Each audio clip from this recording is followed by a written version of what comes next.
Des files d'embouteillage interminables. Sur ordre des autorités, des dizaines de milliers de personnes quittent Goma, parfois à pied avec leurs valises. Direction la ville de Saké, à une vingtaine de kilomètres de là.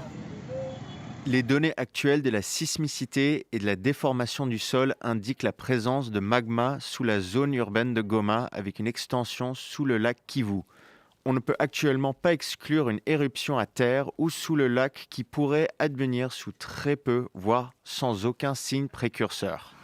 Dans une note, le laboratoire de volcanologie de Goma évoque un possible scénario catastrophe.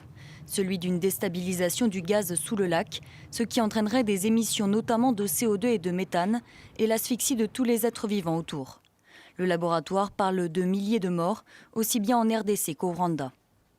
Le volcan Nyiragongo est entré en éruption soudaine samedi soir, entraînant un premier exil des habitants. Revenus depuis, ils étaient toujours dans la crainte d'une nouvelle éruption. Des séismes puissants et incessants continuent de secouer la région. Parce qu'il y a eu siku yenye viteza isha parce que tuko manyumba mais vraiment boga tu ingali parce que tremblement ingali tunapita tena na force yote. Ile tremblement ya asubuhi ndio ilifaa hii nyumba kuanguka. Ilikuwa mashamba na kula nyuma kote kulibomoka. 32 personnes sont décédées depuis l'éruption samedi. Environ 20 000 se sont retrouvées sans abri.